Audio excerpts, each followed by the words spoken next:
क़ौली rabbi ज़िदनी इल्मा सुब्हानक ला इल्मा लना इल्ला मा अल्लमतना इन्नका अंतल अलीमुल हकीम।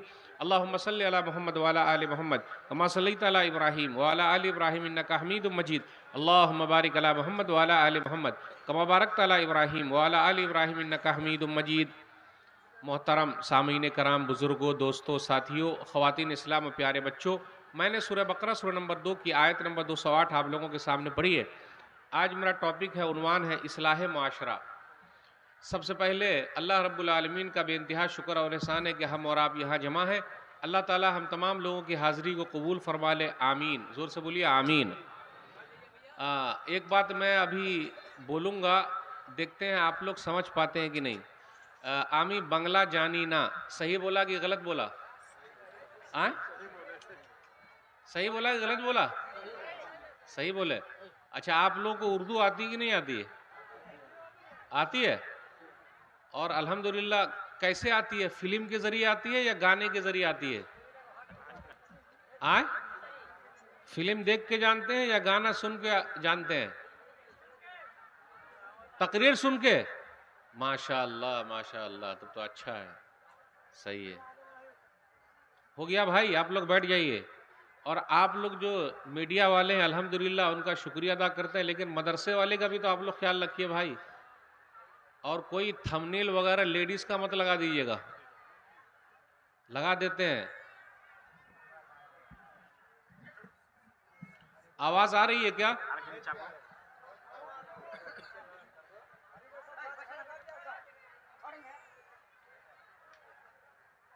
आवाज आ रही है? थोड़ा कम हो रही है। अब आ रही है आवाज? अभी भी कम आ रही है। माइक वाले को बोलिए जरा बढ़ा दे, थोड़ा बढ़ाइएगा।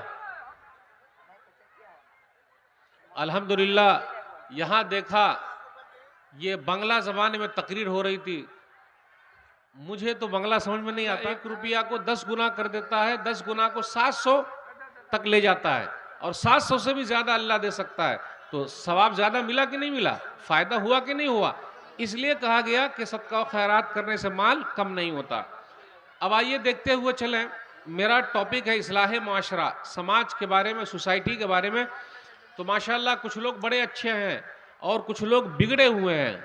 ये बिगड़े हुए को सुधारने की कोशिश हो रही है, और अल्हम्दुलिल्लाह आपका ये मदरसा उसी के लिए लगा हुआ है। इसलिए हम सब के लिए ज़रूरी है कि हम अपने आप को सुधार लें। आइए देखते हुए चले। कुरान करीम की मैं एक आयत पढ़ता हूँ, इय्याका नअबुदु व इय्याका नस्तईन। अब इसका मैं तर्जुमा करता हूँ, अगर आप लोग को उर्दू समझ में आती है ज्यादा तो समझ पाएंगे। इय्याका नअबुदु व इय्याका नस्तईन, ऐ अल्लाह हम सिर्फ तेरी ही इबादत करते हैं। अब इसका मैं एक तर्जुमा और करता हूँ, ऐ अल्लाह हम तेरी भी इबादत करते हैं। तो भी वाला तर्जुमा सही है या ही वाला तर्जुमा सही है? भी वाला या ही वाला? ही वाला सही है। मिसाल के तौर पर मेरी बीवी मुझसे कहे मैं आप ही की बीवी हूं, तो कैसा लगेगा? अच्छा लगेगा ना। लेकिन जिस दिन मेरी बीवी ने कहा कि मैं आपकी भी बीवी हूं, तो कैसा लगेगा? इसका मतलब किसी और की भी है। तो वो बेचारी का आखिरी दिन होगा। रोटी जल जाए कोई हरज की बात नहीं, जेवर गुम हो गया कोई हरज की बात नहीं। जिस दिन कहा मैं आपकी भी बीवी हूं, वो बेचारी का आखिरी दिन होगा कि नहीं होगा? अब अल्लाह ने पूरी कायनात सजाई है, आसमान और जमीन को बनाने वाला अल्लाह है। औलाद कौन देता है? अल्लाह। बाँझ कौन बनाता है? अल्लाह। मुसीबत से कौन निकालता है? अल्लाह। अल्लाह। इसलिए मेरे भाई हो, अल्लाह अपनी ज़ात में, अपने सिफात में किसी को भी शरीक और साजी मानता नहीं है। इसलिए बनाने का नहीं, जो भी मांगना अल्लाह से मांगे, अल्लाह ताला देते हैं। तो पता ये चला अपने यहाँ कुछ लोग ऐसे हैं जो इधर उधर चोर दरवाज़ा खोले हुए हैं। आइए तौहीद को मजबूत कर लीजिए, एक अल्लाह पर ईमान रखिए और अल्लाह ही से मांगिए, टेंशन लेने की ज़रूरत नहीं। अपने लोग क्या बोलते हैं, फलाने ने हमको तकलीफ दे दी। कोई हमको तकलीफ नहीं पहुंचा सकता जब तक ऊपर वाला न चाहे। पूरी दुनिया एक हो जाए, जब तक अल्लाह न चाहे कोई हमको कुछ कर सकता है? कोई हमारा बिगाड़ सकता है? आप लोगों को अशार भी आते हैं क्या उर्दू के? जैसे मुद्दई लाख बुरा चाहे तो क्या होता है? मुद्दई लाख बुरा चाहे तो क्या होता है? वही होता है जो मंजूर खुदा होता है। माशाअल्लाह, सब तो उर्दू जानते हैं अल्हम्दुलिल्लाह। मुझको ये लग रहा है कि शायद उर्दू आपको समझ में ना आए, लेकिन आ रही ना अल्हम्दुलिल्लाह। मुद्दई लाख बुरा चाहे तो क्या होता है, वही होता है जो मंजूर खुदा होता है। इसलिए एक हदीस के अंदर आया, सुनन तिरमिज़ी किताब से फतुल क़ियामा हदीस नंबर 2516, नबी सल्लल्लाहु अलैहि वसल्लम ने फरमाया, वालम अन्नल उम्मत लव इज्तमअत अला अन यनफऊका बिशैइन लम यनफऊका इल्ला बिशैइन कद कतबहु अल्लाहु लक व इन इज्तमऊ अला अन यज़ुर्रूका बिशैइन लम यज़ुर्रूका इल्ला बिशैइन कद कतबहु अल्लाहु अलैक रफ़िअतिल अक़लाम व जफ़्फ़तिस सुहुफ़। अब्दुल्लाह बिन अब्बास रज़ियल्लाहु तआला अन्हु से कहा था कि सुन लो, पूरी दुनिया मिलकर फायदा पहुंचाना चाहे नहीं पहुंचा सकती, पूरी दुनिया नुकसान पहुंचाना चाहे नहीं पहुंचा सकती, मगर उतना ही नुकसान जितना कि अल्लाह ने लिखा है। कलम उठा लिए गए, सहीफे खुश्क हो गए। तो इसलिए मेरे भाइयों, भरोसा अल्लाह पर, मांगना है अल्लाह से। बिगड़ी बनाने वाला अल्लाह है, परेशानी को दूर करने वाला अल्लाह है, सबकी फरियाद को सुनने वाला अल्लाह है। एक चीज और याद रखिए, अपने यहाँ देख लीजिए सुन्नत से दूरी पाई जा रही है। माशाअल्लाह कुछ लोग हैं सुन्नत रखे हुए हैं, सुन्नत जानते हैं ना, दाढ़ी भी रखे हुए हैं और अंदर वाली मुसलमानी भी है अल्हम्दुलिल्लाह, लेकिन ये सुन्नत कुछ लोग छिला लेते हैं। छिलाते कि नहीं छिलाते हैं? काहे छिलाते हैं भाई? छिला रहे कि नहीं छिला रहे? सुबह उठ के ही छिला लेते हैं। सही है ये छिला लेना? नहीं। सही मुस्लिम किताब तहारा हदीस नंबर 259, नबी सल्लल्लाहु अलैहि वसल्लम ने फरमाया कि मोच कटाओ दाढ़ी बढ़ाओ। कितने लोग ऐसे हैं कि मोच इतनी मोटी मोटी रखते हैं कि तेल लगा लगा के उठाते हैं, है ना, इस तरह करके घुमाते रहते हैं और उसके बाद साइड में उठाते रहते हैं। आप ही बताइए, ऐसी मोच रखना सही है? मोच कटाओ दाढ़ी बढ़ाओ। जंगल में हमने और आपने शेर देखा है, एक शेर है और एक शेरनी है। बाल वाला कौन होता है? कभी जंगल गए हैं आप लोग? जंगल कभी नहीं घूमने? शेर शेरनी नहीं देखा है? जिसको ज्यादा बाल हो उसको क्या बोलते हैं? शेर बोलते हैं ना। और शेर को क्या बोलते हैं? बब्बर शेर। शेर को क्या बोलते हैं? बब्बर शेर, यानी उसको बाल बहुत ज्यादा होता है और पूरे जंगल में वो घूमते रहता है, बब्बर शेर। और जिसको बाल नहीं हो उसको क्या बोलते हैं? शेरनी बोलते हैं। अब आप ही बताइए, जिसके पास दाढ़ी नहीं है, मौलवी साहब उनको क्या कहेंगे? नहीं, आप ही बताइए, मौलवी साहब क्या कहेंगे? अरे जिनके पास दाढ़ी है मौलवी साहब उनको क्या कहेंगे? शेर। और जिनके पास दाढ़ी नहीं उनको क्या बोलेंगे? अच्छा लगेगा सुनकर? इसलिए मेरे भाइयों, पूरी दुनिया में अल्हम्दुलिल्लाह देखिए लोग रख रहे हैं, दूसरे लोग भी रख रहे हैं, हम ही लोग छिला रहे हैं। अच्छा आप ही बताइए, अल्लाह से हम और आप ऐसी ही हालत में मिलना चाहते हैं क्या? जी नहीं। इसलिए दाढ़ी रखिए। कितने लोग क्या बोलते हैं, जब बूढ़े हो जाएंगे तो दाढ़ी रखेंगे, एक हज कर लेंगे तो दाढ़ी रखेंगे। आप में से कोई हाजी साहब हैं? हाजी साहब? एक भी हाजी साहब नहीं है। हाजी साहब कहाँ हैं? हाजी साहब, एक भी हाजी साहब नहीं है। हज करने नहीं गए आप लोग? हज करने जाइए, अल्लाह ने दे रखा है, जाइए, समझे? हज करने जाएंगे तो वहां पता चलेगा आपको। तो पता ये चला सुन्नत भी हमें और आपको रखना है। रखनी है कि नहीं रखनी? अल्हम्दुलिल्लाह। अब आए तकरीर सुने, माशाअल्लाह वो मौलाना अच्छा बोले, वो मौलाना अच्छा बोले, वो मौलाना अच्छा बोले तो वो ऐसा बोले। जी नहीं, जब भी आए तो कुछ लेके जाना है और उस पर अमल करना है। इसलिए दाढ़ी रखिए, ये नबी सल्लल्लाहु अलैहि वसल्लम की सुन्नत है और उसमें बरकत ही बरकत है। आजकल क्या हो रहा है, कितने बच्चे लोग की जब शादी का मसला है तो बोले अरे ज्यादा लंबी दाढ़ी रहेगी तो लोग बोले बुढ़वा हो गया है। ऐसा थोड़े ना भाई, पता चलेगा कि हाँ पूरे तरीके से वो सुन्नत पर अमल कर रहा है। इसलिए मेरे भाइयों, नबी सल्लल्लाहु अलैहि वसल्लम की सुन्नत से मोहब्बत करना सीखिए। माशाअल्लाह इतना बड़ा मजमा है, अल्हम्दुलिल्लाह, सुभान अल्लाह, लेकिन हम और आप नमाज में कहाँ हैं? 8 की खाट की 360 की, गौर से सुनिएगा, 8 की खाट की 360 की। 8 वाली कौन सी नमाज है भाई? जुमा की नमाज। कितने लोग जुमा की नमाज पढ़ते हैं? बस अल्लाह अल्लाह खैर सल्ला। खाट की नमाज कौन सी है? जनाजे की नमाज। 360 की कौन सी नमाज है? ईद बकरीद की नमाज। इतना बड़ा मजमा, आप ही बताइए, अगर सब लोग पांचों टाइम मस्जिद में पहुंच जाए तो मस्जिद की हालत क्या होगी? जगह ही नहीं मिलेगी। मुतवल्ली साहब परेशान हो जाएंगे, खादिम साहब परेशान हो जाएंगे, इमाम साहब परेशान हो जाएंगे। अरे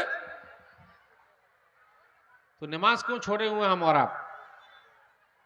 याद रखिएगा, मा सलककुम फी सकर कालू लम नकुम मिनल मुसल्लीन, सूरह मुद्दस्सिर सूरह नंबर 74 आयत नंबर 42 और 43। अरे तुम जहन्नम में क्यों चले आए? इसलिए कि हम नमाज नहीं पढ़ते थे। इसलिए मेरे भाइयों, पूरी पूरी रात अगर जलसा है लेकिन फजर की भी नमाज हो। माशाअल्लाह हम और आप जलसा करा रहे हैं, लेकिन कितने जिम्मेदार ऐसे हैं वो खुद ही नमाज नहीं पढ़ते। गलत बात है ना ये। नमाज किसी भी हालत में माफ नहीं है। आज फलस्तीन का मसला हम और आप देख रहे हैं, 20 लाख के करीब मुसलमान गज्जा शहर में एकदम बंद हो गए। 20 लाख के करीब। खाने के लिए खाना नहीं है, दवा नहीं है, पानी नहीं है, लाइट नहीं है, पंखा नहीं है। इसराइल ने घरों पर बम बरसाए हैं, बच्चों को मारा, औरतों को मारा, बूढ़ों को मारा, मस्जिद पर बम बरसाए, चर्च पर बम बरसाए, हॉस्पिटल पर बम बरसाए। हम और आप क्या बोलते हैं? अल्लाह कब सुनेंगे? अब आइए, अब पॉइंट की तरफ आते हैं धीरे। अल्लाह कब सुनेंगे? अल्लाह की मदद कब आएगी? सवाल है कि नहीं है भाई? 1 महीना के ऊपर हो गया, अल्लाह की मदद कब आएगी? अल्लाह जालिम को कब पकड़ेंगे? और याद रखिए, वला तहसबन्नल्लाह गाफिलन अम्मा यअमलुल ज़ालिमून, सूरह इब्राहिम सूरह नंबर 14 आयत नंबर 42। आप ऐ नबी सल्लल्लाहु अलैहि वसल्लम गुमान न करें कि अल्लाह जालिम को नहीं देख रहा है। जो जालिम लोग कर रहे हैं अल्लाह को सब खबर है। आखिर अल्लाह पकड़ क्यों नहीं रहे? कब पकड़ेंगे? अब सवाल एक छोटा सा है आप सबसे भी। फजर की नमाज जो हम लोग नहीं पढ़ते हैं या पांचों टाइम की नमाज नहीं पढ़ते, अल्लाह ने पकड़ा? नहीं, उर्दू नहीं आ रही समझ में आप लोगों को। अरे पांचों वक्त की नमाज नहीं पढ़ा, अल्लाह ने हमें और आपको पकड़ा। पांचों टाइम खाने को मिल रहा है, 5 टाइम हम खा रहे हैं। मैं 3 टाइम खाना नहीं बोलता हूं, मैं 5 टाइम बोलता हूं। हम और आप 3 टाइम तो आराम से खा रहे हैं। कभी अल्लाह ने हमारी रोजी रोटी छोड़ी? छीन लिया? नहीं छीना। हम नमाज नहीं पढ़ते, अल्लाह ने नहीं छीना, लेकिन जब अल्लाह पकड़ेगा तो अल्लाह छोड़ेगा नहीं। इसलिए अल्लाह उसको भी पकड़ेंगे, उन यहूदियों को भी जिसने जुल्म ढाए हैं। अल्लाह छोड़ने वाले नहीं है। और याद रखिएगा, जब मजलूम हाथ ऊपर उठाते हैं तो अल्लाह ताला उस दुआ को कबूल कर लेते हैं। इसलिए हम और आप बद्दुआ से बचें। जिसने भी बद्दुआ दे दी है वो आदमी कभी नहीं बचा है, अल्लाह ने कबूल कर लिए। 1-2 हदीस सुनाता हूं। सही मुस्लिम किताबुल मसाकात हदीस नंबर 1610। अरवा एक औरत है। औरत भी, लेडी जो है ना, वो दबंग होती है, ताकतवर होती है। तो उस औरत ने एक सीधे साधे आदमी सईद बिन ज़ैद रज़ियल्लाहु ताला अन्हु के घर पर कब्जा कर लिया। अब सईद बिन ज़ैद रज़ियल्लाहु ताला अन्हु 10 खुशनसीब साहबा में से, दुनिया ही में जन्नत की बशारत मिल गई है, ये जन्नती हैं। बेचारा सीधा आदमी, घर उसने बनाया, घर उन्होंने बनाया, तो उस औरत ने कहा नहीं, ये घर मेरा है। आज अपने समाज में भी कितने लोग ऐसे हैं, कान खोल के सुनिएगा और दिल खोल के सुनिएगा, पड़ोस की जमीन लिए बैठे हैं, भाई की जमीन ले लिए हैं और बहन को तो हिस्सा ही नहीं दे रहे हैं। अब्बा मर गए, बहन को तरका में देने का कि नहीं देने का? कितने लोग बहन का खाए हुए हैं। तो अल्लाह ने हमको पकड़ा, हम भी तो जालिम हैं। अल्लाह ने कहा पकड़ा? यूसीकुमुल्लाहु फी औलादिकुम लिज़क्रि मिस्लु हज़्ज़िल उन्सयैन, सूरह निसा सूरह नंबर 4 आयत नंबर 11। अल्लाह तुमको वसीयत करता है तुम्हारी औलाद के बारे में कि लड़के के लिए 2 लड़की के बराबर है। तो यहां इस आयत में लड़की असल है, लड़का असल नहीं है। तो क्या भाइयों ने अपने बहनों को दे दिया? भाई अब्बा गुजर गए, पूरा माल तकसीम कर दो। दिया? कहां दे रहे लोग? याद रखिएगा, बहन का हिस्सा खेत में भी है, खलियान में भी है, दुकान में भी है, मकान में भी है, पैसे में भी है, सब चीज में है, जो अब्बा छोड़ के मरे हैं। तो क्या हम और आप जालिम नहीं है? बिल्कुल जुल्म कर रहे हैं। जो नहीं दे रहा है अल्लाह ने उनको मोहलत दे रखी है, लेकिन जब अल्लाह पकड़ेंगे तो अल्लाह छोड़ेंगे नहीं। इसलिए मेरे भाइयों, जो जुल्म करता है अल्लाह उसको पकड़ लेते हैं। अब आप ही बताइए, हम में से कुछ भाई ऐसे हैं, हक्कन ईमानदारी पूछ रहा हूं, कितने भाई ऐसे हैं जो सरकार की लाइट चोरी करके अपने घर में जलाते हैं? जलाते हैं कि नहीं जलाते हैं? ये भी हराम का है, कान खोल के सुन लीजिएगा। चाहे सरकार की चोरी कीजिए वो भी हराम, दूसरे की चोरी कीजिए वो भी हराम। हक्कन ईमानदारी बोलता हूं, पहले अपने लोगों के यहाँ नाला बहता था, पानी का नाला, नाला जानते हैं ना, पानी का नाला, उसको पाट पाट के घर बना लिया है, यह भी हराम है। अगर सरकार की जमीन पर कब्जा करके घर बनाया, यह भी हराम, यह भी जुल्म है। किसी के एक बित्ता जमीन ले लिया, एक बित्ता सिर्फ, चाहे भाई का ले लिया, बहन का ले लिया, पड़ोसी का ले लिया, और आप मुझे बोलने दीजिए, मदरसे का ले लिया, मस्जिद का ले लिया, कब्रिस्तान का ले लिया, कफन निकाल लिया। कितने लोग मदरसा की जमीन पर कब्जा किए हुए हैं, कितने लोग मस्जिद की जमीन पर कब्जा किए हुए हैं, किए हुए कि नहीं किए हुए हैं? छोड़ ही न रहे वो लोग। तो क्यों ये जुल्म नहीं है? अल्लाह ने पकड़ा? हाँ, अल्लाह पकड़ेंगे, अल्लाह पकड़ेंगे, सुन लीजिए। इसलिए हमने और आपने किसी का भी ले लिया उसको देना पड़ेगा, और नहीं दीजिएगा और उसने हाथ ऊपर उठा दिया तो हम और आप गए काम से। पहले जो दो खेत के दरमियान, दो खेत के बीच में जो आड़ी होती थी, इतनी मोटी आड़ी होती थी। आड़ी को क्या बोलते हैं भाई? आप लोग आड़ी ही बोलते हैं? शेख आड़ी बोलते हैं। क्या बोलते हैं? आल, बंगला में। अच्छा, बंगला में आल बोलते। ये पहले इतना मोटा होता था, अब पतला हो गया, यानी काट काट के, ये भी काट रहा, ये भी काट रहा, काट काट के एकदम आरा बना दिया, जिसे लकड़ी काटते हैं। अल्लाह ने दोनों की बरकत छीन ली, न इसकी जमीन में उपजाऊ हो रहा है, न इसकी जमीन में हो रहा है। अल्लाह ने छीना कि नहीं छीना? तो ये तो नेमत आपसे छीन रही है। तो मेरे भाइयों, जिसने भी जिसका भी हक लिया है, चाहे पड़ोसी का लिया, भाई का लिया, बहन का लिया, मदरसे का लिया, सरकार का लिया, मस्जिद का लिया, कब्रिस्तान का लिया, देना पड़ेगा। और अगर नहीं दिया और उसने हाथ ऊपर उठा दिए तो खत्म हो गया काम से। जैसा कि यह हदीस, अरवा उस औरत ने कहा सईद बिन जैद रज़ियल्लाहु ताला अन्हो के घर के बारे में कि यह घर मेरा है। अब बेचारे सीधे साधे आदमी, उन्होंने एक हदीस सुना दी। आज भी हम और आप हदीस सुनना है, बहुत सारे लोगों ने यह हदीस सुनी है, वो अपने भाई का खाए बैठे हैं, बहन का खाए बैठे हैं, पड़ोसी का खाए बैठे हैं, चचा को नहीं दे रहे हैं, भतीजे को नहीं दे रहे हैं, सब कर रहे हैं अपने समाज में। मदरसे का हड़प किए हुए हैं, मस्जिद का हड़प किए हुए हैं, नहीं छोड़ रहे। सुन लीजिए हदीस, एकदम कान खोल के सुन लीजिए। जमीन यहीं धड़ी की धड़ी रह जाएगी, कब्रिस्तान में ले जाएंगे हम और आप। बोलिए, कब्रिस्तान में ले जाएंगे? कब्र में नहीं ले जाइएगा। अरे कफन में जो है ना, जेब बना लीजिएगा और पैसा उसमें ठूस के कब्र में ले जाइएगा, सब यही धरा रह जाएगा भाई। तो नबी सल्लल्लाहु अलैहि वसल्लम की हदीस सुनाई, मन अखज़ शिब्रन मिनल अर्ज़ बगैर हक़्क़ि तुविक़हु मिन सब'i अर्ज़ीन यौमल क़ियामा। जिसने किसी का एक बित्ता ले लिया, देख लीजिए, एक बित्ता, एक बित्ता अगर किसी की जमीन ले ली, किसी का हक ले लिया, कल क़यामत के दिन अल्लाह 7 जमीनों का तौक बनाकर गले में डाल देगा। गौर से सुनिएगा। बहन का ले लिया, भाई का ले लिया, पड़ोसी का ले लिया, चचा का ले लिया, भतीजे का ले लिया, मस्जिद का ले लिया, मदरसे का ले लिया, कब्रिस्तान का ले लिया, या ताकत दिखा के ये ले लिया। अब आप लोग की तरफ ये मसल बोलते कि नहीं बोलते पता नहीं, यानी ये जुमला बोलते कि नहीं ये नहीं मालूम, कि चोर के आगे ताला और बेईमान के आगे केवाला। चोर के आगे ताला, अगर चोर है इतना भारी ताला भी लगा लीजिएगा तो उसको खोल लेगा, और जो बेईमान है वो चाहे आप सुप्रीम कोर्ट से लिखा के ले आए, वो बेईमानी करिए लेगा। इसलिए क्या बोलते हैं, चोर के आगे ताला और बेईमान के आगे केवाला। केवाला माने लिखाई, काम नहीं आता। अब इनको तो हदीस सुनाई तो ये औरत मान जाती तो भाई ये घर तो उनका है, मैं क्यों ले लूं, लेकिन उसने कब्जा कर लिया। बेचारे सीधे साधे आदमी ने हदीस सुना दी।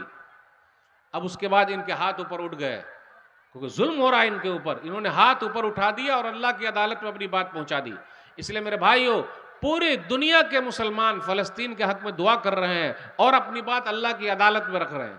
और जिस दिन अल्लाह सुनेंगे तो अल्लाह ने अच्छे अच्छों की बजा दी है। फिरौन की अल्लाह ने बजा दी है, अबू जहल की बजा दिया, सबकी बजा दिया। जितने जालिम लोग थे सबको अल्लाह ने पकड़ लिया है। देर है अंधेर नहीं है, लेकिन यह भी जुमला गलत है। अल्लाह के यहां न देर है न अंधेर है, बल्कि हमारे और आपके दिमाग का हेर फेर है। जब आ जाए अल्लाह का हुक्म, खत्म। लेकिन जालिम को अल्लाह पकड़ता है। अब आप ही बताइए, एक घर हड़प कर लिया, उस औरत ने एक घर ले लिया तो अल्लाह ने उसको पकड़ लिया। अब उसने तो कई हजार घरों को तोड़ दिया है, बच्चों को मारा है, तो अल्लाह नहीं पकड़ेंगे? लेकिन हम और आप भी किसी से कम नहीं है। अगर हमने भी और आपने भी किसी का ले लिया है तो दे दीजिए अल्लाह के वास्ते। सईद बिन जैद रज़ियल्लाहु ताला अन्हु ने हाथ ऊपर उठा दिया और कहा, अल्लाहुम्मा इन कानत काज़िबतन फ़अमी बसरहा वजल क़ब्रहा फ़ी दारिहा। ऐ अल्लाह, ये औरत झूठी है, इसको अंधी बना दे और इसके घर को ही कब्रिस्तान बना दे। अपने गांव घर में आपने देखा होगा, पहले लोग बड़े मालदार थे, आज वो रोड पर भीख मांग रहे हैं। और जो गरीब था आज महलों में है। मैं एक जगह गया, वहां मैंने देखा कि एक आदमी मस्जिद के बाहर भीख मांग रहा है। तो लोगों ने कहा, मौलवी साहब इनको जानते हैं? भैया हमको क्या मालूम। तो कहा, ये वो मालदार आदमी था कि शोरूम में जब भी कोई नई गाड़ी आती थी तो पहले इसके पास फोन आता था कि पुरानी गाड़ी ले आइए, नई गाड़ी ले जाइए। आज वो भीख मांग रहा है। आप गांव घर में देख लीजिए, मैं तो जानता हूं अपने गांव घर में, जिनका तोती बोलता था, जानते हैं, ये तो बहुत हार्ड उर्दू हो जाएगी, तोती बोलता यानी जिसका बड़ा नाम था, जहां भी चलो बोलते थे ये हमारी जमीन है। आज ऐसा हो गया है कि रहने के लिए मकान नहीं है। बात सही है? नहीं बोल रहे? आ रही बात समझ में? तो अगर जुल्म कीजिएगा तो दुनिया ही में अल्लाह दिखा देंगे। अल्लाह छोड़ते नहीं, मोहलत दे रहे हैं, सुधर जा। कुछ दिनों के बाद वो औरत अंधी हो गई। भाई अब मजलूम, जिन पर जुल्म हुआ, उसने हाथ ऊपर उठा दिए और अपना मामला अल्लाह के यहां कर दिया। अल्लाह के यहां केस हो गया, खत्म। कुछ दिनों के बाद वो औरत अंधी हो गई। अरे जब अंधी हो गई तो फिर आके माफी मांग लेती।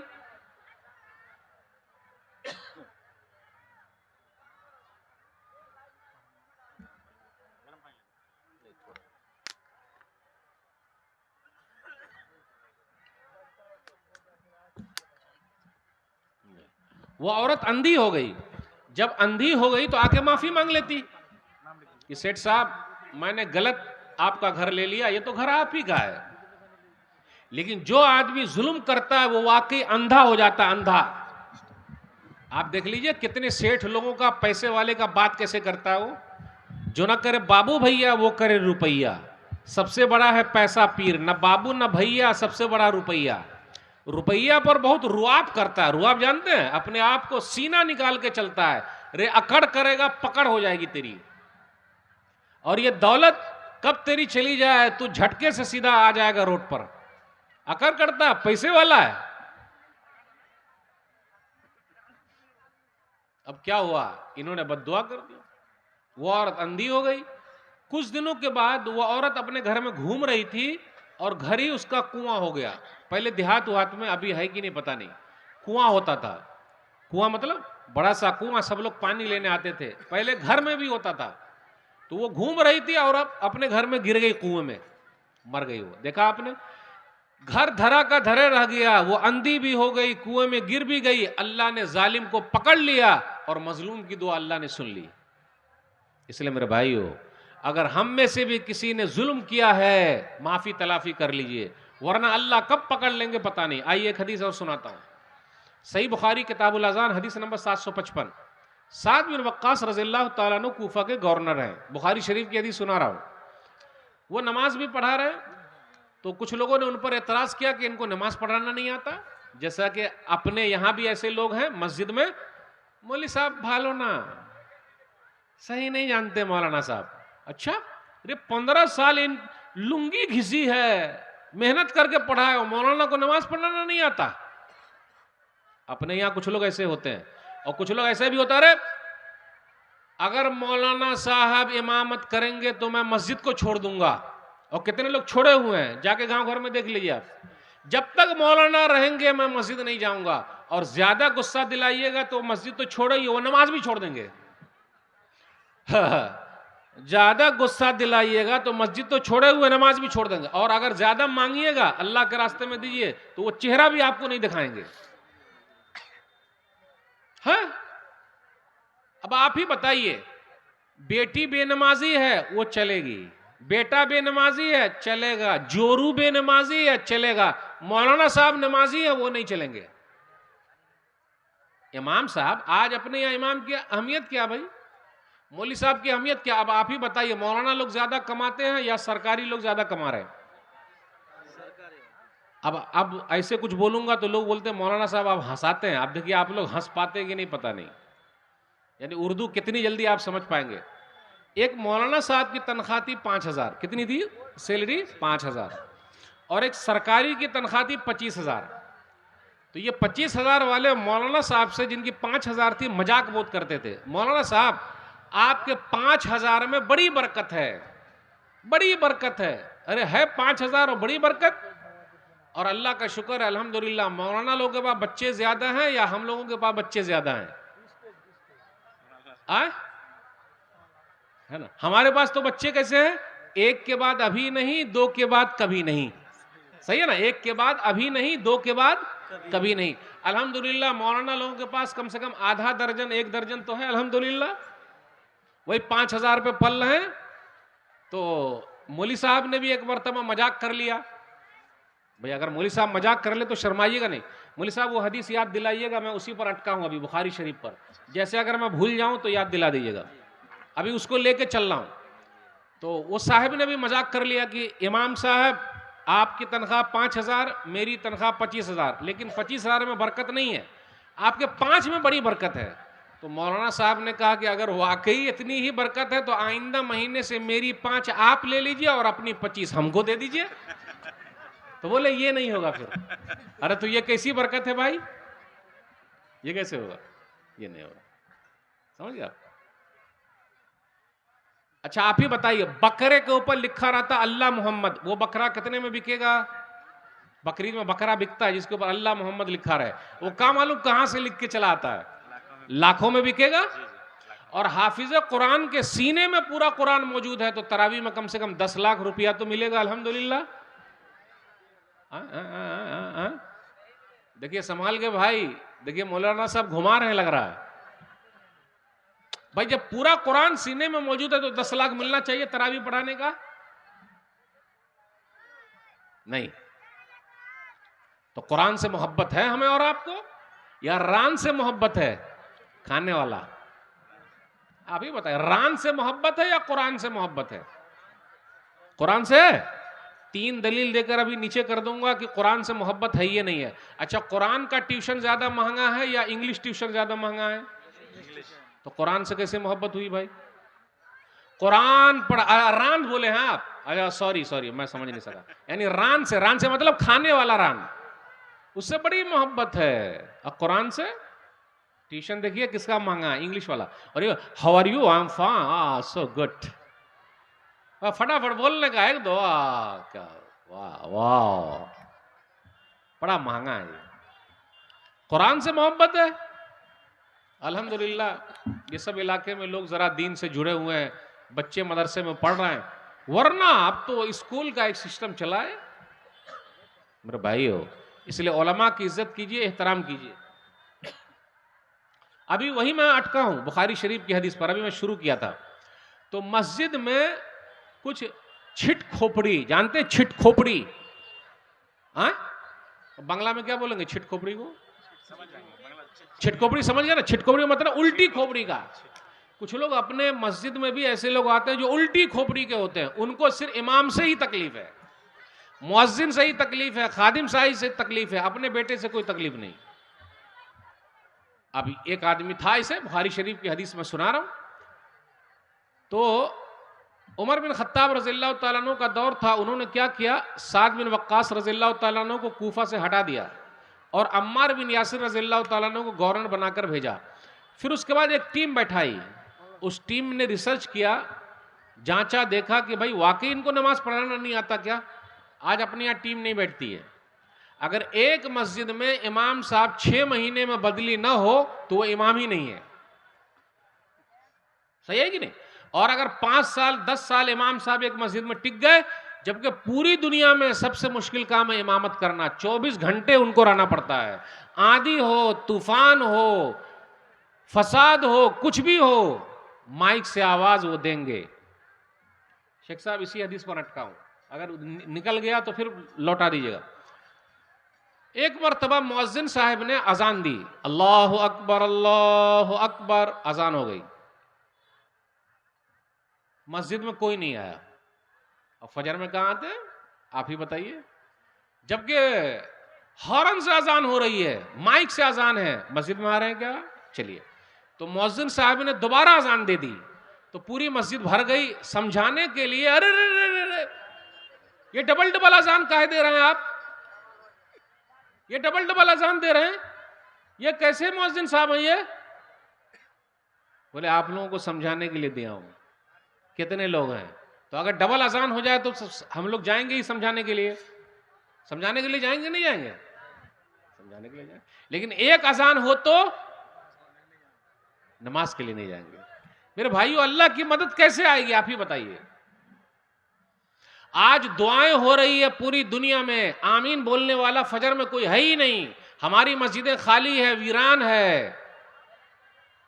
दुआ कैसे कबूल होगी, आप ही बताइए। कौन दुआ करेगा?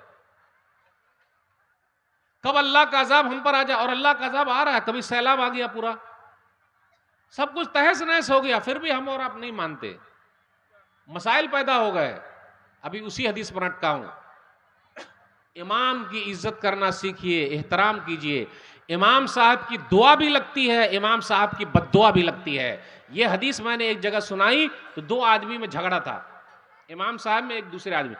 ये हदीस सुनने के बाद दोनों आदमी आके गले मिले और रोना शुरू कर दिए। तो आप सबको भी मैं कहता हूं, अगर आपने भी किसी मौलवी साहब से, इमाम साहब से कुछ मसला कर रखा है, अल्लाह के वास्ते माफी तलाफी कर लीजिए। अगर इमाम साहब बद्दुआ दे देंगे तो आप कहीं के भी नहीं रहेंगे। सुन लीजिए यही हदीस। उमर बिन खत्ताब रज़ियल्लाहु तआला अन्हु ने एक कमेटी बैठाई, उस कमेटी ने सर्च किया तो एक आदमी खड़ा हुआ, उसामा बिन कतादा। उसने कहा, हाँ, इनको तो नमाज पढ़ना नहीं आता, ये सही तकसीम नहीं करते, जिहाद फी सबीलिल्लाह में नहीं निकलते। अच्छा, उसके बाद साद बिन वक्कास रज़ियल्लाहु तआला अन्हु खड़े हो गए और कहा, अल्लाह ये आदमी झूठा है और दिखावे के लिए खड़ा हुआ है। अल्लाह इसकी फकीरी बढ़ा दे, यानी इसको गरीब बना दे। अल्लाह इसको फितने में डाल दे, इसकी उम्र लंबी कर दे। तीन बद्दुआ दे दी, उम्र लंबी कर दे, गरीब बना दे, आजमाइश में डाल दे। अब गौर कीजिएगा मेरे भाई हो, कुछ दिनों के बाद वो बद्दुआ उसको लग गई, इमाम साहब की बद्दुआ लग गई। इसलिए इमाम की बद्दुआ से बचिए। लग गई बद्दुआ, बद्दुआ लगी। वो रास्ते में जा रहा था और जाता था, लड़कियों को छेड़ा करता था, और उसके ये जो भौं के बाल है ना, भौं के बाल, ये भौं के बाल अंदर घुस गए। अंदर ये भौं के बाल है, ये अंदर घुस गए और वो एकदम गरीब हो गया, फकीर हो गया। और वो कहता था, मुझे साद बिन वक्कास की बद्दुआ लग गई है। इसलिए मेरे भाइयों, दुआ लीजिए, बद्दुआ मत लीजिए। तो पता ये चला कि एहतराम करना सीखिए, अपने उलमा की इज्जत करना सीखिए। अरे उनकी तनख्वाह अच्छी रखिए भाई, उनके पास भी बाल बच्चे हैं, कहां से खाएंगे पिएंगे। अच्छा ये बताइए, मौलाना लोग के बच्चे बीमार पड़ते कि नहीं पड़ते? नहीं पड़ते हैं। वो स्टील के बने हुए हैं, हवा पी पी के जिंदगी गुजारते हैं। मौलाना लोग खाते पीते नहीं हैं। खाते पीते हैं? देखा आपने खाते पीते? अरे वो तो हवा पी के रहते, उनको खाने पीने की क्या जरूरत है? ख्याल रखिए, जरा एहतराम कीजिए। अच्छा, एक दुआ और सुना देता हूं। मुतवल्ली साहब ने एक मर्तबा इमाम साहब से कहा कि मेरे बेटे के लिए दुआ कर दीजिए। कौन सी दुआ? अल्लाह मेरे बेटे को अच्छी नौकरी दिला दे। अब जब दुआ हो रही है अच्छी नौकरी दिला दे, तो साथ में ये भी दुआ हो गई कि अल्लाह, इमाम साहब ने दुआ की, गौर से सुनिएगा, अल्लाह अच्छी नौकरी तो दिला दे, लेकिन तनख्वाह और सैलरी उतनी ही रहे जितनी मेरी है। अरे इमाम साहब कैसी दुआ कर रहे हैं आप? यानी जितनी मेरी है उतनी ही सैलरी रहे, तो ये कैसे हमारा घर चलेगा? वाह रे वाह मुतवल्ली साहब, आपका घर नहीं चल सकता तो हमारा कहां से चलेगा? वाह वाह, समझ में आ रही है उर्दू? इसलिए मेरे भाई हो, उलमा का हाँ ऐलान कीजिए माइक से। अस्सलाम वालेकुम। एक 5 साल का बच्चा गायब हो गया है, नाम एजाज है, वालिद का नाम मोहम्मद आसिफ, गांव रतनपुर। तो किसी को अगर मिला हो या कहीं कोई ऐसा बच्चा नज़र आए तो स्टेज से रब्ता करें, यहाँ आकर के पहुँचा दें। 5 साल का एक बच्चा, नाम एजाज, वालिद का नाम मोहम्मद आसिफ, गांव रतनपुर। कहीं भी ऐसा बच्चा दिखे तो उसको स्टेज तक लाने की कोशिश करें। जी, बात चल रही है अपने समाज में हम अखलाकी गिरावट में कितने नीचे आ गए। एक जुमला याद रखिएगा, बड़का बिगड़ा तो छोटका बिगड़ा। ये जुमला समझ रहे हैं आप? बड़का बिगड़ा तो छोटका बिगड़ा। ये जो खैनी खाते हैं ना हम और आप, तंबाकू, खैनी, गुटखा, पान पराग और क्या है, आहा, तकरीर में मौलाना के सामने बैठ बैठ के मिला मिला के खा रहे हैं यहां रख रख के। तो बड़का बिगड़ा तो छोटका बिगड़ा।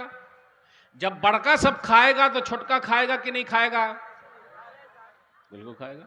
अच्छा आप ही बताइए, घर में अम्मी भी खाती है, अब्बू भी खाते हैं, बीड़ी सिगरेट भी पीते हैं, लाता कौन है? छोटे बच्चे लाते हैं। बच्चा देखता है अब्बा के मुंह से धुआं निकल रहा, मेरे मुंह से धुआं कब निकलेगा? ला मैं भी धुआं निकालता हूं।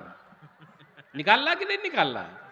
इसलिए लोगों के लिए नमूना बनिए, खैनी उनी मत खाइए। आज मैं सफर कर रहा था, अभी दरभंगा से कटिहार आ रहा था जानकी एक्सप्रेस से, तो एक 85 साल के बुजुर्ग मियाँ बीबी सफर कर रहे थे और माशाल्लाह टोपी लगाए हुए, तो सामने खैनी खा रहे हैं।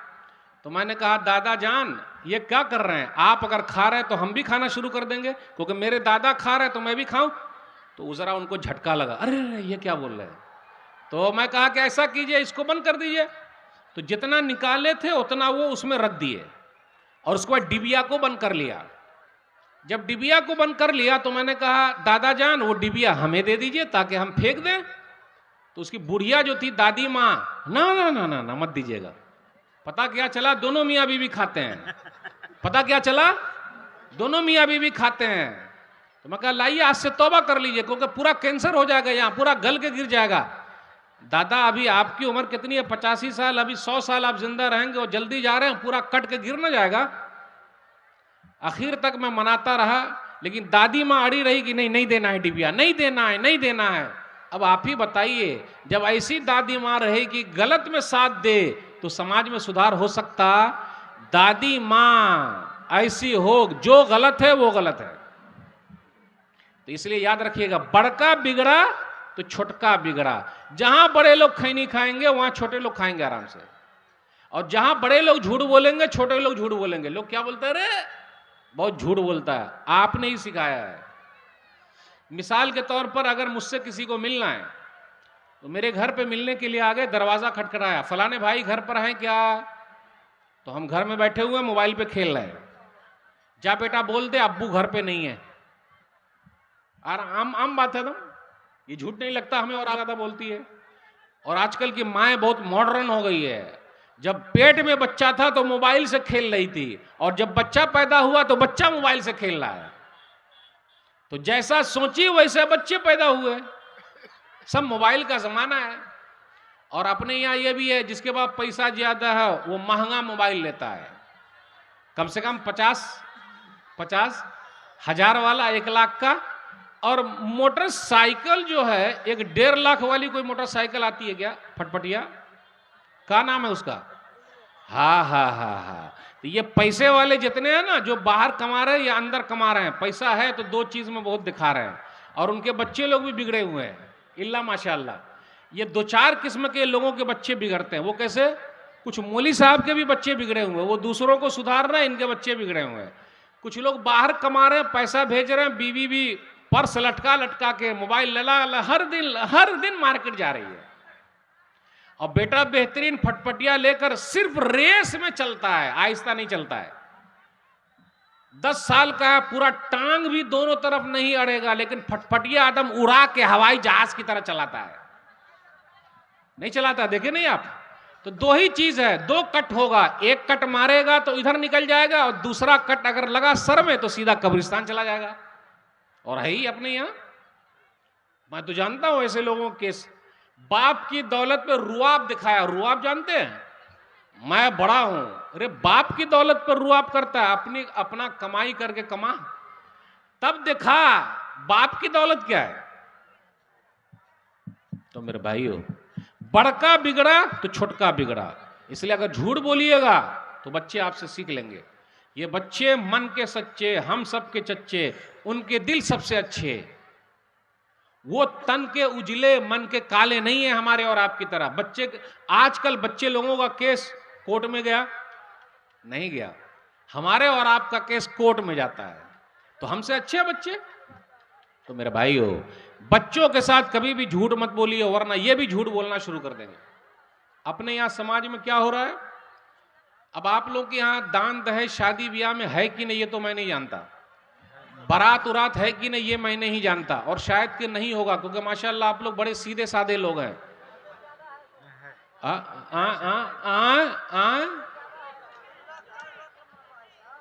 अच्छा, आप लोग के यहाँ अभी बुलेट गाड़ी है या 4 चक्का या 2 चक्का? अभी 2 ही चक्का चल रहा है, 2 ही चक्का पर। अभी 4 चक्का चालू हो गया दूसरी तरफ, 4 चक्का, 4 चक्का भी चालू है। चाचा बोल रहे 4 चक्का भी है। 4 चक्का समझ गया ना, 4 चक्का मतलब 4 व्हीलर और क्या, इसलिए 4 चक्का 2 चक्का बाइक। पढ़े लिखे लोग भी ले रहे हैं, जो नहीं। एक जुमला याद रखिएगा, अगर आप उर्दू समझेंगे तो समझ आए। जिसके पास घर नहीं है, यानी घर भी नहीं है, जिसके पास घर नहीं है वो जहेज मांगता है, और जिसके पास घर है वो जहाज मांगता है। सिर्फ घर हो जाए तो जहाज मांगता है। अरे अपनी कमाई से तेरा पेट नहीं भरा, तेरे ससुर की कमाई से भर जाएगा। भिखारी है भिखारी। और ऐसी दौलत टिकती उकती नहीं है, कोई बता दे कि टिक गई है। हम और आप कैसे हो गए, किसी दिन अगर बीवी ने कह दिया बोलिएगा नहीं, ये कुर्सी मेरी है, मेरे अब्बा ने दिया है, अच्छा लगेगा? बोलिएगा नहीं, जिस फ्रिज में ठंडा पानी आप पी रहे हैं मेरे अब्बा ने दिया है, अच्छा लगेगा सुनते हुए? अरे जिस पलंग पे आप सो रहे हैं मेरे अब्बा ने दिया है, अच्छा लगेगा? लग रहा है ये उर्दू नहीं आ रही समझ में। अरे नहीं आ रही, सही सही बोले आप, नहीं आ रही, ये वाली नहीं आएगी समझ में। अच्छा, दान दहेज लेना चाहिए कि नहीं लेना चाहिए? कितने लोग साथ देंगे आज से नहीं लेंगे? हथवा ना उठाइए, बस मन ही मने बोल है। कुछ लोग साथ देने वाले कि इंशाअल्लाह हम दान दहेज नहीं लेंगे। आपकी शादी ही नहीं हो गई? आपकी हो गई है, चलिए अल्हम्दुलिल्लाह। दान दहेज खत्म कैसे होगा भाई? खत्म कैसे होगा? जितने लोग बैठे हुए, अगर आज यहां से कसम खा के निकले हम अपने बेटे में दान दहेज नहीं लेंगे, चाहे जो हो जाए, पूरे गांव वाले बैठ के एकदम पंचायत करें नहीं लेंगे, और बाइकाट करें कि जो भी लेता है उसके निकाह नहीं पढ़ाएंगे, वो दूसरे मौलाना फिर आके पढ़ा देंगे, ये भी मसला है। मौलाना लोगों का इत्तेहाद ही टूट जाता है। हाँ, आप इसे बुरा ना मानिएगा, सही है, बुरा ना मानिएगा, है ही। अगर इत्तेहाद भी हो जाए कि भाई जो भी गाजा बाजा किया, ढोल बाजा बजाया, दान दहेज लिया, उसका निकाह नहीं पढ़ाएंगे, और जनाजा भी नहीं पढ़ाएंगे उसके घर का, बाइक काट, क्योंकि दूसरे लोग आ जाएंगे। अच्छा, आप लोग क्या बारात जाने का भी सिस्टम है क्या? कितना सौ जाता है भाई? अच्छा, किस लिए जाता है? क्या आपको घर पे खाना नहीं मिलता? हमें और आपको मिलता कि नहीं मिलता? वहां जाके क्या खाते हैं?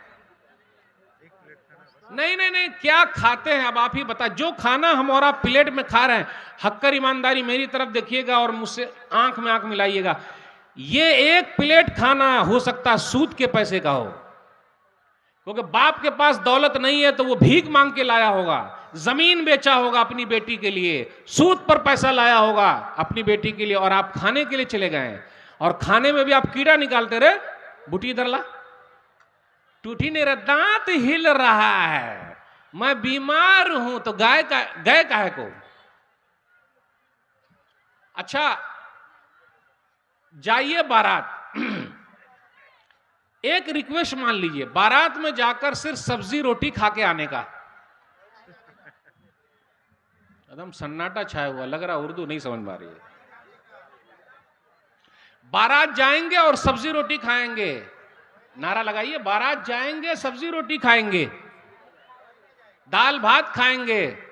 अरे मौलवी साहब, दाल भात जब घर में नहीं चलता तो बारात में क्या चलेगा? आप ही बताइए। फिर वहां जाके हम और आप कीनले पानी पीते, जानते कीनले पानी, बिस्लेरी वाला पानी। आपके जो नल का पानी है वो बिस्लरी से लाख गुना अच्छा है, लेकिन वहां जाकर कील ले पानी। और प्लेट पूरी खाते नहीं हम, और आप आधा खाना उसी में छोड़ देते हैं, क्योंकि पूरा खा लेंगे तो लोग समझ जाएंगे ये मौलवी है। और मौलाना लोग भी बारात जाते हैं। ये मैं ऐसा नहीं कि मैं वन साइड बात करूं, सही है ना, हमारे बुजुर्ग सही। हाँ, मौलाना लोग भी जाते हैं, तो मौलाना लोग दलील हैं, वो जाते हैं तो। और जहां जहां बारात जाती है कहीं कहीं एक्सीडेंट हो जाता है, मर जाएंगे लेकिन बारात जाना, बस उलट गई। मैंने एकदम पुख्ता इरादा कर रखा है, 13 साल हो गए मैं बारात नहीं गया, इल्ला के ऐसी रिश्तेदारी जैसे अपना सग्गा कोई है, भाई है, साला है। तो अभी एक साले साहब की शादी हुई तो उनके साले के वलीमे के नाम पे वहां पहुंच गए, क्योंकि ये मियाँ बीवी दोनों MBBS डॉक्टर हैं। और आपके पूर्णिया में मेडिकल कॉलेज है, वहीं वो लोग पढ़ रहे हैं। अभी नया कॉलेज खुला है MBBS, अभी बन भी रहा है वो, है ना। अकेला चाहे जो हो जाए नहीं जाएंगे बारात। अगर 10 लोग ऐसे तैयार हो जाए समाज में कि भाई हम नहीं जाएंगे, और मैं तो कहता हूं सब मौलाना लोग साइन कर दे कि हम लोग नहीं जाएंगे, तो निकाह कौन पढ़ाएगा?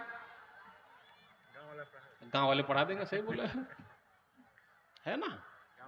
बाइकाट कैसे होगा, सुधार कैसे होगा? मालूम है दान दहेज न होने की वजह से हमारी कितनी बेटियां दूसरों के साथ भाग गई, कितने ने सुसाइड कर लिया, कितनी मर गई, कितनी बूढ़ी हो गई। और एक चीज और है, अपने यहाँ खानदान बहुत देखा जा रहा है, वो खानदान का वो खानदान का, कितने लोग मिलाते हैं सब, वो ऐसा तो ऐसा तो ऐसा तो ऐसा। कितनी ऐसी है जो बेचारी की सूरत अच्छी नहीं है तो वैसे पड़ी हुई है वो, उनके हाथ लाल पीले कौन करेगा भाई? कितनी बेवा औरतें हैं, खुला वाली औरतें हैं, तलाक वाली औरतें हैं, उनकी शादी नहीं हो रही है। ये सब पर कौन तारीख चलाएगा भाई? तारीख शहीदैन जब उठी थी, सैयद अहमद शहीद, शाह इस्माइल शहीद, अल्लाह रहम फरमाए, उन लोगों ने बेवा औरतों की शादी कराई है, निकाह कराया। इसलिए शादी को आम कीजिए ताकि ज़िना जाम हो जाए, खत्म, जो गलत काम हो रहा है वो जाम हो जाए। और अपने समाज में देख लीजिए, जल्दी शादी कीजिए, जल्दी, क्योंकि आज मोबाइल का जमाना आ गया है, पूरी दुनिया मुट्ठी में चली आई है, कब औलाद बिगड़ जाए पता नहीं।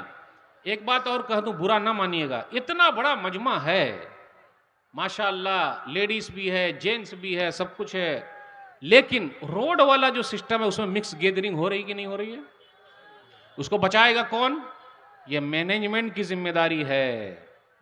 लेकिन कुछ लोग ऐसे भी हैं इसमें, आंख से कुछ और नजर आते हैं, दिल में कुछ और रखे हुए हैं। हेलो, आ गई है का? समझ गए? नहीं समझे? देखिए बुजुर्ग साहब समझ गए मेरी बात, वही उर्दू समझ रहे हैं सिर्फ। हेलो, आई है का? क्या मतलब इसका?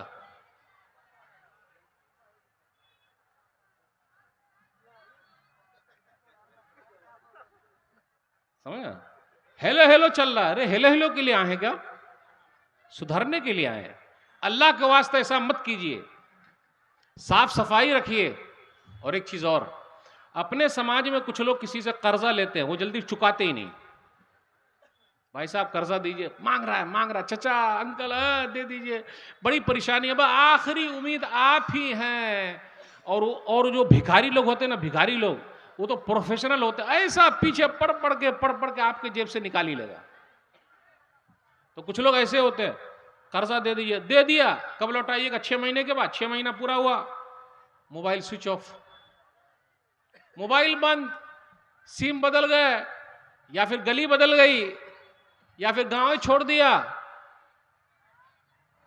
और कभी मुलाकात, हम किसी का खाते हैं क्या? हमने अपन किसी का खाता है क्या कि तेरा खा जाएगा? है अपना खानदान तो अपना खानदान। अरे भाई सब तेरा खानदान बड़ा अच्छा है, लेकिन मेरा पैसा ला।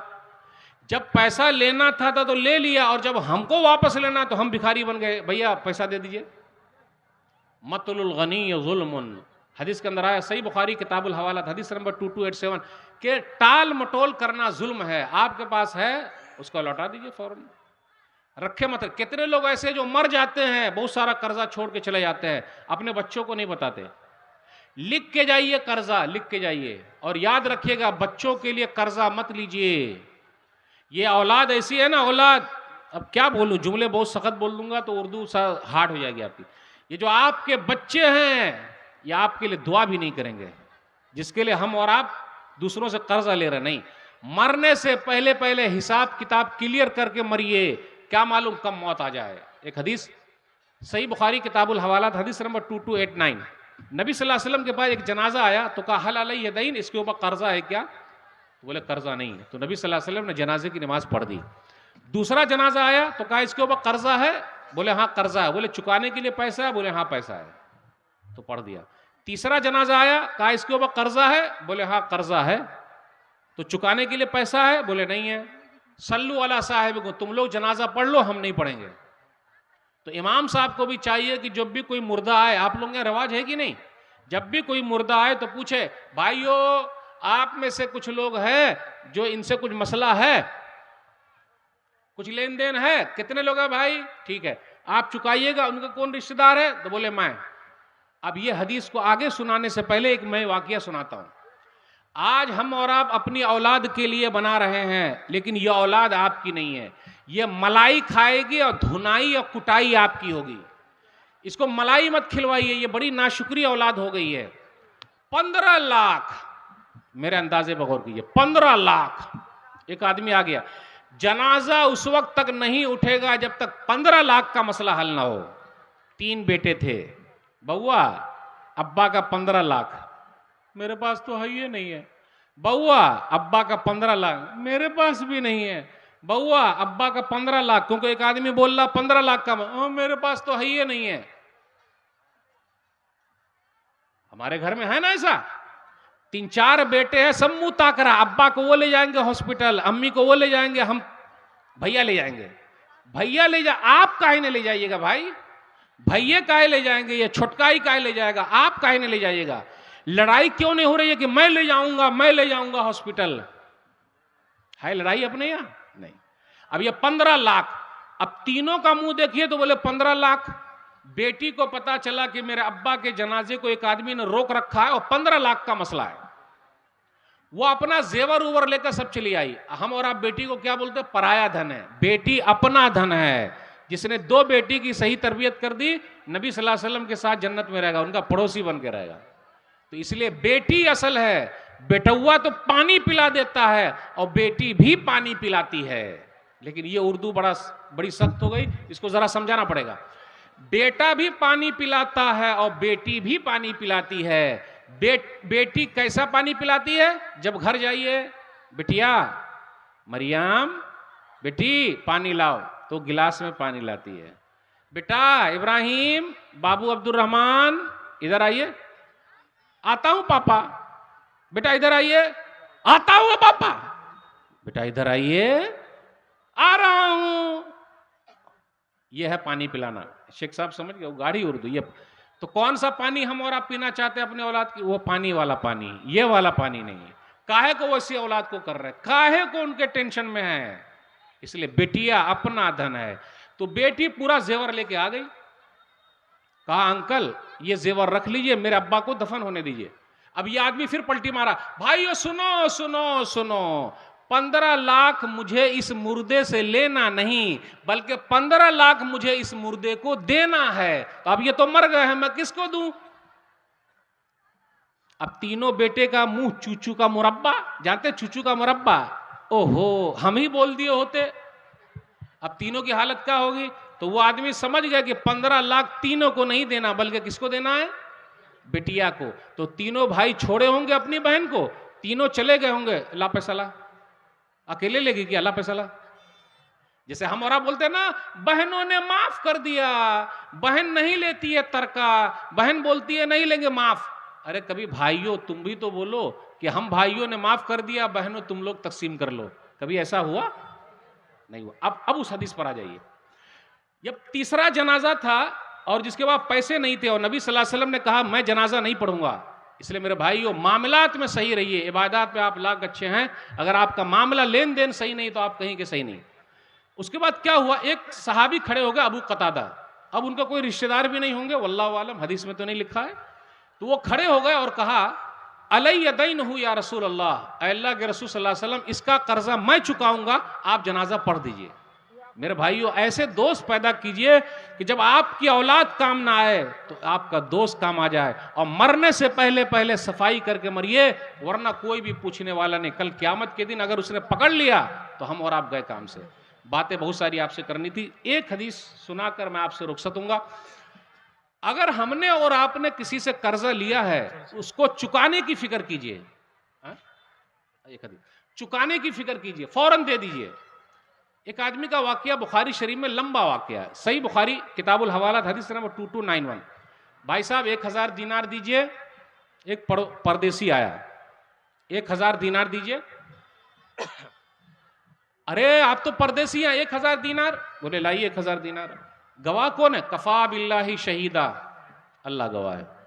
गारंटर कौन है? यानी बीच में होना चाहिए। इसलिए जब भी लेन देन करें कर्जा उर्जा तो कापी पे लिख लीजिए, और अपने बच्चों को बोल दे बेटा देख फलाने से कर्जा लिया हूं। बीवी को बोल दीजिए देख फलाने से कर्जा लिया हूं, क्योंकि जब मरेंगे तो उससे पहले पहले सबको पता रहे और चुका दे। 1000 दीनार, वो भी परदेसी। आजकल लोग तो पहचान वाले को ही कर्जा देते हैं, मौलाना लोगों को तो कोई नहीं देता। वो बेचारे के बाद उतने पैसे कहाँ चुकाएंगे। तो 1000 दीनार लेके वो चला गया। भाई साहब चुकाइएगा कब, दीजिएगा वापस कब? फलाने तारीख को।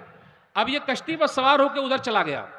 जब चला गया तो अब उस दिन देने की बारी आई, तो 1000 दीनार लेके आ गया। लेकिन उस दिन कश्ती नहीं आई, जहाज नहीं आया पानी का। वो बेचारा उधर खड़ा हुआ है नदी के, और ये लेने वाला इधर खड़ा। एक बात याद रखिएगा, जिस दिन हमें और आपको पैसा मिलने वाला होता है उस दिन मन बहुत चंगा होता है। जिस दिन तनख्वाह मिलती है पूछिए मत, मन बहुत चंगा रहता है। चंगा मतलब खूब भालो रहता है, बहुत मजा आता है कि आज मिलने वाला है। और अगर 100 डिग्री बुखार भी रहे, पैसा में सब आते ही बुखार खत्म। वो बेचारा इधर खड़ा है, वो बेचारा उधर खड़ा है। कश्ती आई नहीं, वो चढ़ा नहीं, और ये इंतजार में है, वो आया नहीं। फोन का जमा, हेलो भाई साहब आज कश्ती नहीं आई, चले जाइए मैं लेके आऊंगा बाद में, कल आता हूं। नहीं। अब उस आदमी ने क्या किया? अरे अल्लाह गवाह, अल्लाह ही गारंटर, अल्लाह को गवाह। एक लकड़ी ली और लकड़ी को फाड़ा, और लकड़ी के बीच में 1000 दीनार घुसाकर बिस्मिल्लाह करके लकड़ी को डाल दिया नहर में। वो लकड़ी बहती बहती बहती उस किनारे तक पहुंच गई, यानी वही जहाज बन गई, उस किनारे तक पहुंच गई। तो उस आदमी ने देखा अरे शाम होगा, वो तो आए नहीं। एक लकड़ी दिख रही, लकड़ी को उठाया, घर लेके चला गया। याद रखिएगा, अब आप लोग के यहाँ भी लोग गैस पर खाना बनाते हैं या लकड़ी पर खाना बन रहा है? अभी भी देहात में बोली साहब लकड़ी पर बन रहा ना। अभी माशाल्लाह हमारी माँ बहनों के जो आंख है ना, अल्हम्दुलिल्लाह सही है, क्योंकि लकड़ी पर फूक फूक के आंख चार्ज हो रहे हैं। लेकिन जहां गैस पे खाना बन रहा है वहां आंखों पे चश्मे आ गए हैं, क्योंकि पेट में गैस घुस गया है। तो वो लकड़ी लेकर आया और लकड़ी को काटा। जैसे लकड़ी को काटा तो उसमें 1000 दीनार। फिर दूसरे दिन वो आदमी 1000 दीनार लेकर और आया, पैसा लेकर आया कि भाई साहब कल कश्ती नहीं आई थी, आप अपना कर्जा वापस ले लीजिए, ये फिक्र कीजिए चुकाने की। हम और आप होते तो रे कल वादा किया था और नहीं आया, और बोल रहा कश्ती नहीं आई, झुट्टा कहीं का, चल ला जल्दी ला, ला जल्दी ला। लेकिन अल्लाह वाले लोग क्या होते, बेईमानी नहीं करते। अच्छा भाई साहब कल लकड़ी में घुसा के आप भी भेजे थे क्या? बोले हाँ। आपको मिल गया क्या? बोले हाँ मिल गया। तो हो गया ना, तो आप क्या, तो आज वाला वापस ले जाइए। हम और आप मार्केट में जाते हैं तो उसको क्या बोलते हैं, तौल, और ऊपर से उसका ले भी लेते हैं। काहे लेते हैं भाई? उसका पैसा दिए क्या? बोले लावा दुआ दे दीजिए। अपने बच्चे को लेते हैं, बेटा उठा ले एक से बड़ा सा उधर से, वो उठा ले। अरे काहे उठाएगा, पैसा दिए का? क्या हो रहा है ये? देखिए छोटी छोटी चीज का ख्याल रखना बहुत जरूरी है। तो मेरे भाई वो फिक्र कीजिए। माशाल्लाह अपनी तरफ से मैंने कोशिश की, जो भी हो सका। आप लोगों को उर्दू समझ में आई नहीं आई वल्लाहु आलम, लेकिन समाज के अंदर कुछ बातों की तरफ मैंने रहनुमाई की। अकीदे की फिक्र कीजिए, नमाज की फिक्र कीजिए, मामलात की फिक्र कीजिए। जब तक मामलात सही तो सब सही। ये चंद बातें रखिए। अल्लाह जो बीमार है शिफाए कामिल आजिल अता फरमा, जो परेशान है अल्लाह उनकी परेशानी को दूर कर दे, आमीन।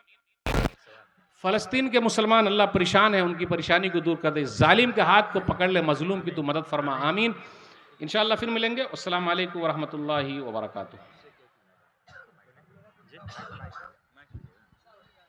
अस्सलाम वालेकुम वरहमतुल्लाहि खूबी वालो। अस्सलाम वालेकुम वरहमतुल्लाहि वबरकातुहू। हमारे शेख साहब से एक मसला है, अल्हम्दुलिल्लाह। ख़ासकर ये हमारे सोसाइटी हमारे गांव की बात नहीं है, बल्कि पूरी बिहार की बात है। यह ख़वातीन की ये बात है कि छोटे छोटे बच्चे जो होते हैं उनके माथे में ये काला सा धब्बा टीका लगा देते नहीं मौलाना। लगाना चाहिए। ये टीका अक्सर हर जलसे में ये कहा जाता है, लेकिन ये इस पर बाज नहीं आता है।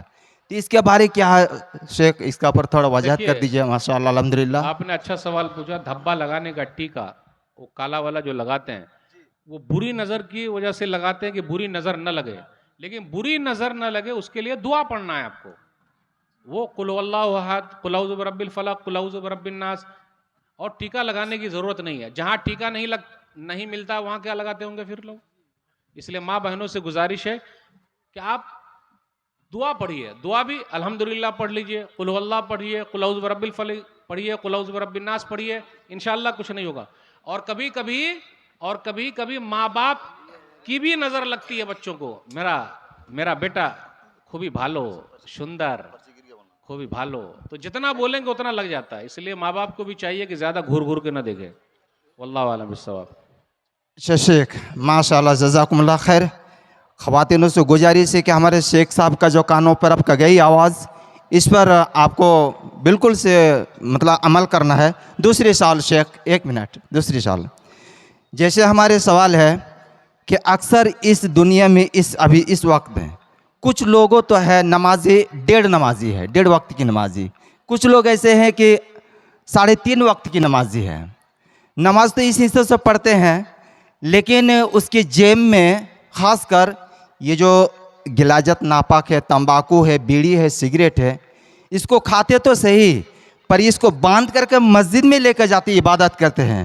क्या शेख, क्या इस बिना पर उसकी नमाज कैसी है, इसके बारे में थोड़ा देखिए, समझाएं कर। माशाअल्लाह, अल्हम्दुलिल्लाह। नमाज का मसला तो हमने सुन्नत के हिसाब से अदा किया तो अल्लाह वही हिसाब से उसका बदला देंगे। जहाँ तक खैनी, तंबाकू, बीड़ी, सिगरेट ये सब पीने का मसला है, वो आपको कैंसर हो जाएगा। तो ऐसी बीमार वाली चीज़ों से बच के रहिए। और वो पी के जाएंगे या खा के जाएंगे, जब लहसुन प्याज खा के मस्जिद में जाने से मना किया गया, क्योंकि फरिश्ते को ये बू अच्छी नहीं लगती। तो ये तंबाकू, खैनी, गुटखा और ये सब पी पा के जाएंगे या खा के जाएंगे, तो फरिश्ते को या बाजू वाले को अच्छा कैसे लगेगा। तो इस सब चीज़ों से परहेज़ कीजिए और धीरे धीरे छोड़ दीजिए, इंशाअल्लाह आसानी होगी। अल्लाह आलम से बस। कई सवालात आए हुए हैं। एक आदमी अपने भाई की ज़मीन को दूसरे शख्स को बाप बनाकर अपने नाम से लिखवा लिया है और उस ज़मीन से फसल खाता है, तो क्या उसकी नमाज होगी या नहीं होगी।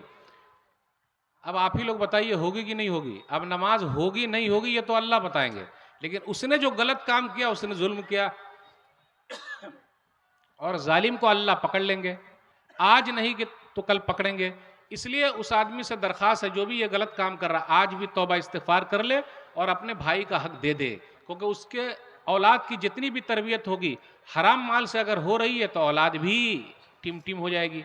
इसलिए कम से कम अपने आप को और अपनी औलाद को हलाल खिलाए, हराम खिलाने से दूर रखे। वल्लाहु आलम बिस्सवाब।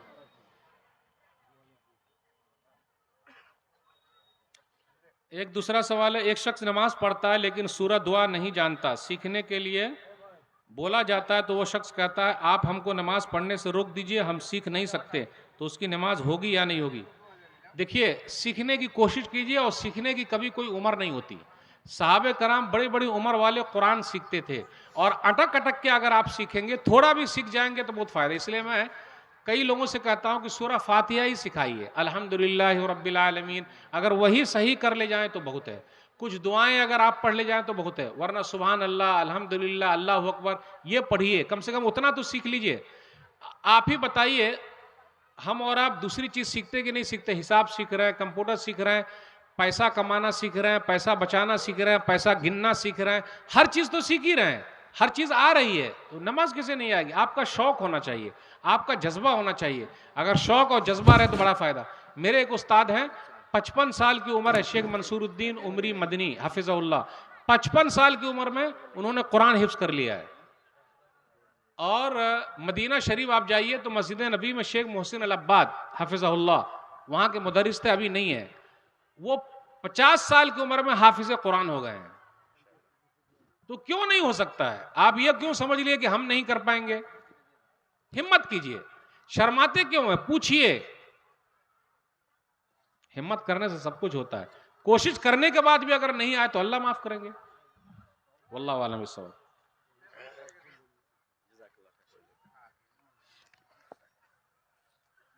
सवाल है 7 दिन के बाद अकीका करना कैसा है? सही अहादीस से साबित कीजिए। ये क्या हो दलील के साथ। हमारे इलाके में 7 दिन के बाद भी अकीका करना है, अकीका किया जाता है। देखिए अकीका ये सुन्नत है और अल्लाह का कर्ज है और ये हम सब पर फर्ज है, उसको चुका दिया जाए। जितना जल्दी चुकाएंगे उतना फायदा। आप ही बताइए दुनिया का कोई भी काम जो हम और आप करते हैं वो तो रुका नहीं। शादी जिस डेट में फिक्स है उसी डेट में होगी, होगी कि नहीं होगी? हमें फ्लाइट में सफर करना उसी डेट में करना, उसी वक्त में करना है। अल्लाह ही के काम में, दीन के काम ही में टालम क्यों टाल रहे हैं? क्यों टाल रहे हैं? कोशिश कीजिए 7वें दिन होना, फिर बकिया जो मजबूरी है तो अब एक सूरत अदा हो गई, बकिया असल चीज है 7वें दिन करना, उसमें सवाब ज्यादा है। बकिया आप जवाज की सूरत निकाल सकते हैं मजबूरी की हालत में। और याद रखिएगा अकीके में छोटे जानवर करना है। लड़की है तो एक छोटा जानवर बकरी या बकरा, और लड़का है तो 2 छोटे जानवर, तो उसमें ज्यादा तो महंगा है ही नहीं। और जरूरी नहीं कि आप पूरे गांव को खिलाइए, जितना बांट सकते हो उतना बांट दीजिए।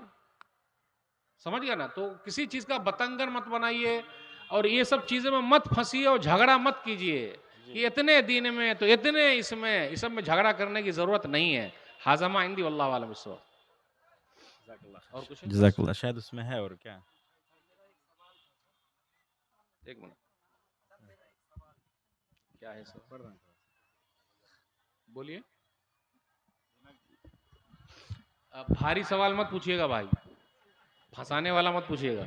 सर ना फंसाने वाला ना हंसाने वाला। हाँ बोलिए। मैं 10 बजे आया हूँ, मेरा नाम आप अपने लिए पूछिएगा। सर हाँ। हम 10 बजे से यहाँ हैं, सुन रहे थे और आपको सुने बहुत अच्छा लगा अल्हम्दुलिल्लाह। और आपके जबान से हर एक बात निकला, मेरे दिल को छू गया वो बात। अल्हम्दुलिल्लाह। हाँ बोलिए, क्या सवाल है आपका? सवाल मेरा ये है कि काफिर किसे कहते हैं? किसको काफिर किसे कहते हैं सर?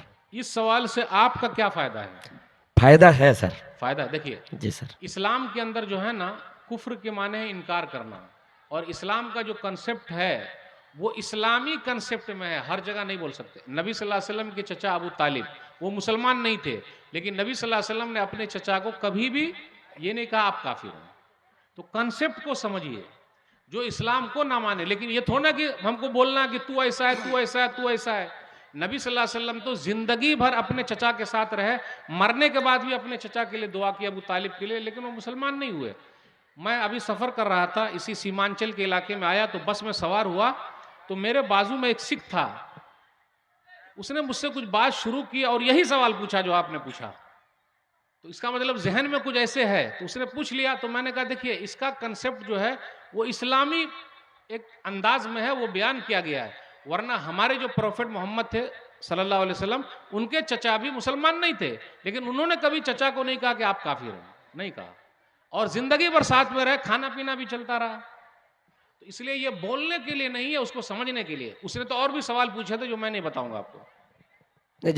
जैसा है कि सर, जहाँ तक मेरे जानकारी में है, जहाँ तक हम जानते हैं, जो 5 वक्त नमाजी ना हो वो उसको भी कहा जा सकता है। वो उलमा का काम है, ये आपका काम जी जी नहीं, वो छोड़ दीजिए। मैं सर मैं ना हिंदू समाज से हूँ ना मुस्लिम समाज से, मैं बस एक इंसान हूँ। हाँ, ये काफिर सब सर मेरे क्षेत्र, मेरे समाज में भी ये जब हम जाते हैं तो कुछ लोग ये बात बोलते हैं। अच्छा, ये बात बोलते हैं। मैं अगर वो बोलते हैं तो आप उसको दिल पे मत लीजिए सर, मैं उनको यहाँ से आपका मैसेज लेके जा रहा हूँ और ये मैसेज मैं उन तक पहुँचाना चाहता था। और उनको कहिएगा कि प्रोफेट मोहम्मद जो थे आपके, उनके चचा थे, उनके अंकल थे, अपने अंकल को उन्होंने कभी नहीं कहा। ठीक है, चलिए शुक्रिया, थैंक यू। ठीक है सर, धन्यवाद सर।